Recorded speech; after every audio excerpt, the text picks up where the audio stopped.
Hello everyone, welcome back to the Let's Crack Judiciary exam. Guys, today in this particular video, I am going to discuss documentary evidence in Indian Evidence Act. So before we discuss anything about documentary evidence, firstly we have to understand the word document. What is document? So हम पहले document को समझेंगे, after that हम sections को discuss करेंगे. So जब हम document की बात करते हैं guys, Indian Evidence Act के अंदर section 3 के अंदर define किया गया है, definition दी गई है document की. I'm gonna read for you guys. So जब section 3 देखते हैं हम, उसके अंदर जो interpretation clause है, document जो definition दी गई है guys, document means any matter expressed और डिस्क्राइब्ड अपॉन एनी सब्सटेंस. कुछ भी मैटर लिखा गया है, एक्सप्रेस्ड और डिस्क्राइब किया गया है कुछ भी अपॉन एनी सब्सटेंस, किसी मटेरियल के ऊपर कुछ भी मैटर को लिखा गया है, कुछ डिस्क्राइब किया गया है, सब्सटेंस वर्ड यूज है, बाय मींस किस मींस के द्वारा लिखा गया है, या तो उसके वो अक्षर के द्वारा, लेटर्स के द्वारा लिखा गया है, फिगर्स नंबर डाले गए हैं उस मटेरियल के ऊपर, या फिर कोई मार्क्स बनाए गए हैं, चिन्ह बनाए गए हैं, or try or by more than one of those means intended to be used or which may be used for the purpose of recording, और उनको रिकॉर्ड करके रखा गया है.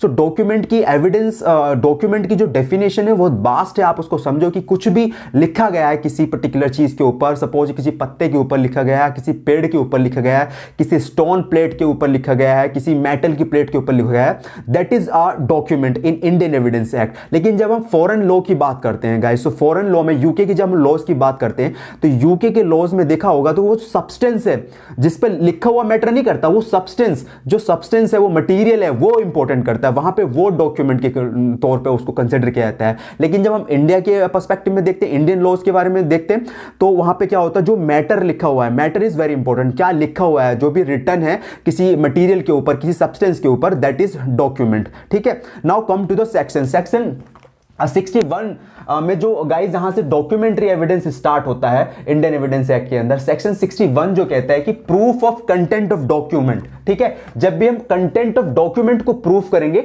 वो कैसे प्रूफ किए जाएंगे, आइदर बाय प्राइमरी एविडेंस और बाय सेकेंडरी एविडेंस. तो ठीक है, कैसे प्रूफ होगा, जब भी हम कंटेंट्स ऑफ डॉक्यूमेंट को प्रूफ करेंगे तो वो प्राइमरी एविडेंस से प्रूफ किया जाएगा, या फिर वो होगा सेकेंडरी एविडेंस से, सेकेंडरी एविडेंस है. ठीक है. सो प्राइमरी एविडेंस,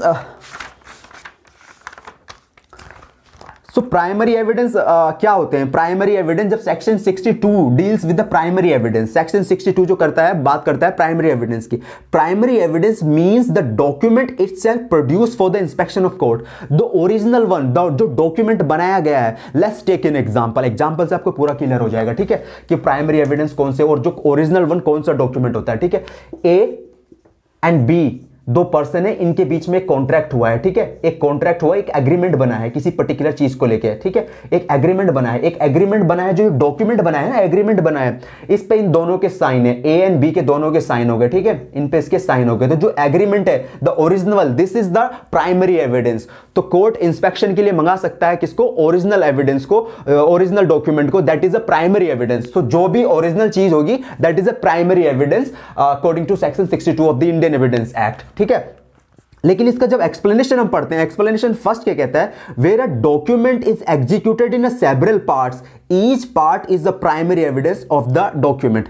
तो जब सेवरल पार्ट्स की बात हो रही है, सेवरल पार्ट्स में जब हम देखते हैं ना, तो आप सपोज करो ये ए एंड बी एंड सी तीन पर्सन है, इनके बीच में एक कॉन्ट्रैक्ट हुआ है. ठीक है. एक एग्रीमेंट.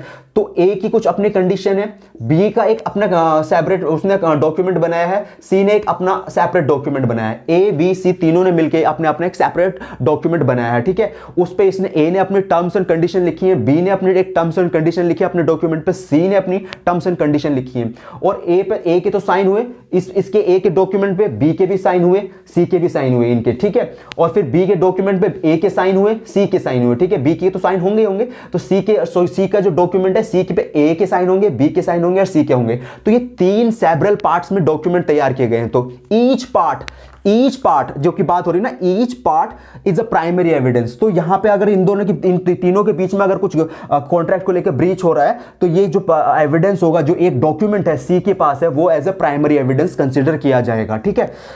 फर्दर सेक्शन में जब हम फर्दर डिस्कस करते हैं, where a document executed in a counterpart each counterpart being executed by one or some of the parties only. Each counterpart is a primary evidence as against the parties executing it. ठीक है, तो जो counter parts क्या होते हैं, देखो ये तो सेवरल पार्ट्स हो गए, कोई डॉक्यूमेंट है, कोई एग्रीमेंट, कोई कॉन्ट्रैक्ट हुआ है, पार्टीज के 2-3 पार्टीज हैं उनके बीच में, और डॉक्यूमेंट उन्होंने अपने अपने तैयार किए हैं, ठीक है, उन सब पे उनके सिग्नेचर हो गए, तो वो क्या होगा, सेवरल पार्ट हो गए। तो सेवरल पार्ट, ईच पार्ट, जहां पे अलग अलग पार्ट हो गए तो each part become the primary evidence. ठीक है, now coming to the counterparts. क्या होते हैं काउंटर पार्ट्स? ठीक है, काउंटर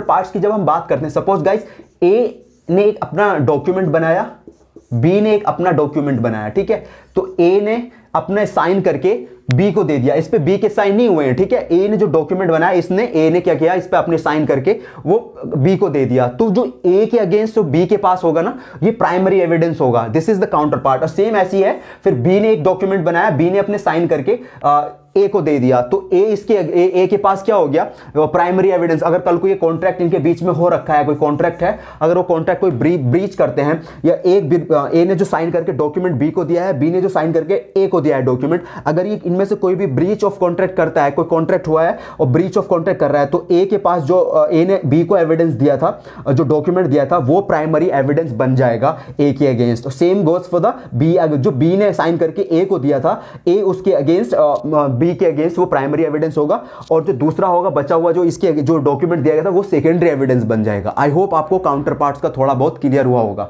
अब मैं थोड़ा सा एक बार और जल्दी से आपको समझा देता हूं, थोड़ा सा नहीं आ रहा समझ तो मैं फिर से आपको समझा देता हूं काउंटर पार्ट्स के बारे में। ठीक है, ए एक डॉक्यूमेंट है, बी ने एक डॉक्यूमेंट बनाया, एक एग्रीमेंट हुआ इन लोगों के बीच में कॉन्ट्रैक्ट को लेके, एक ए ने एक डॉक्यूमेंट बना लिया, एक बी ने डॉक्यूमेंट बना लिया, ए ने साइन करके बी को दे दिया, बी के इस पे साइन नहीं हुए हैं, ठीक है, ए जो ए ने बनाया डॉक्यूमेंट उस पे बी के साइन नहीं हुए हैं, और सेम ऐसी बी ने एक डॉक्यूमेंट बनाया, बी ने अपने साइन करके ए को दे दिया, तो यहां पे एक दूसरे के अगेंस्ट ये प्राइमरी एविडेंस होंगे। अगर बी कोई जो कॉन्ट्रैक्ट है उसकी कंडीशन को ब्रीच कर रहा है, तो ए और जो के पास जो डॉक्यूमेंट है, बी ने जो साइन करके दिया है, तो वो उसके अगेंस्ट प्राइमरी एविडेंस बन जाएगा, और जो रेस्ट ऑफ द डॉक्यूमेंट होगा वो सेकेंडरी एविडेंस बन जाएगा। आई होप आपको समझ आया होगा। Now coming to the explanation 2, where a number of document are all made by one uniform process, as in the case of printing, lithography or photography, each is a primary evidence of the content of the rest, but where they are all copies of a common original, they are not primary evidence of the contents of original। अब ये कैसे है, देखो ये थोड़ा सा मैं आपको इसको एक्सप्लेन करता हूं।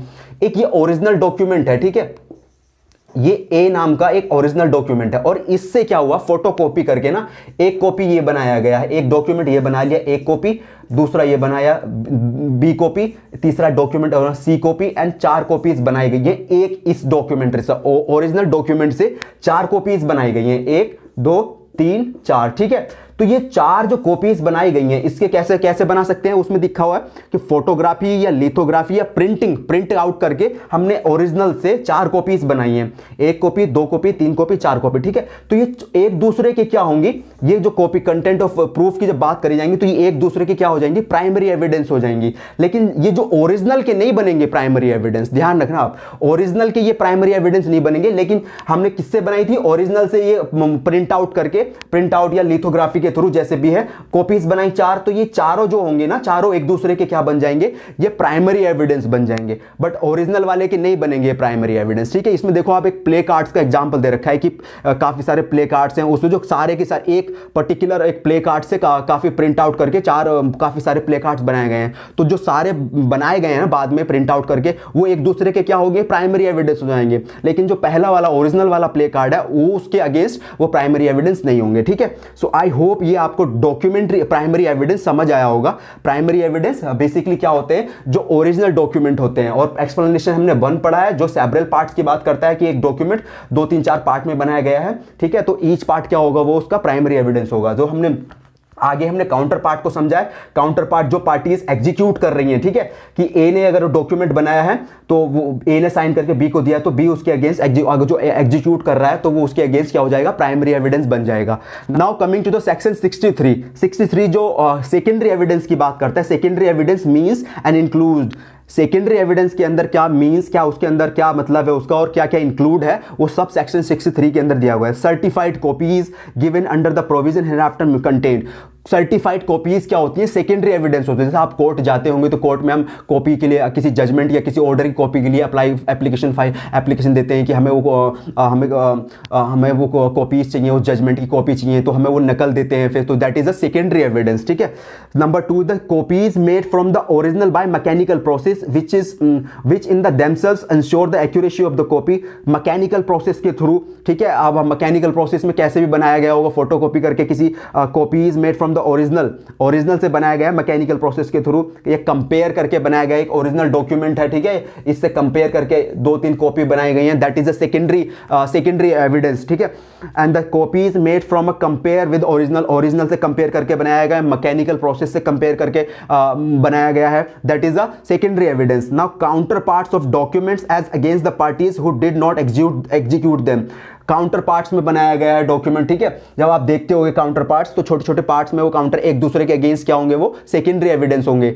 जो जिसने दिया है ए, जैसे मैंने यहां पे एग्जांपल देखा है कि ए ने जो कोई डॉक्यूमेंट बनाया है काउंटर पार्ट्स में, तो ए ने अपने साइन करके बी को दे दिया, तो बी ए के अगेंस्ट क्या हो गया, वो बी के ए के अगेंस्ट क्या हो गया, वो प्राइमरी एविडेंस। और जो बचा हुआ है वो बी के अगेंस्ट क्या बन जाएगा, वो हो जाएगा सेकेंडरी एविडेंस। ठीक है। और जो oral accounts of the contents of document given by some person who has himself, या फिर कोई ऐसा डॉक्यूमेंट है जिसको किसी ने देखा है और वो एक्सप्लेन कर रहा है, सामने वाला उसको बना रहा है डॉक्यूमेंट, तो वो भी क्या होगा, सेकेंडरी एविडेंस होगा। रिमेंबर, जो फोटोकॉपी होती है ना, जेरोक्स होती है, that is not a secondary evidence. आप इसको याद रखना, वो सेकेंडरी एविडेंस नहीं होती है। और जो हम अथॉरिटीज होती हैं जो सर्टिफाइड करके देती हैं, तब हम उसको कंसिडर करते हैं सेकेंडरी एविडेंस में। अदरवाइज तो नॉर्मल आप जेरोक्स करा लो, उसकी कोई वैल्यू नहीं होती, वो एज ए बिल्कुल नॉर्मल पेपर की तरह ही होता है, और वो कोई सेकेंडरी एविडेंस नहीं होता है। जब हम section is now coming to the section 64, proof of document by primary evidence. Document must be proved by primary evidence except in the case hereinafter. तो डॉक्यूमेंट हमेशा कैसे प्रूफ किए जाएंगे, वो प्राइमरी एविडेंसेस के थ्रू ही हम जो भी डॉक्यूमेंट होंगे उसको प्रूफ करेंगे।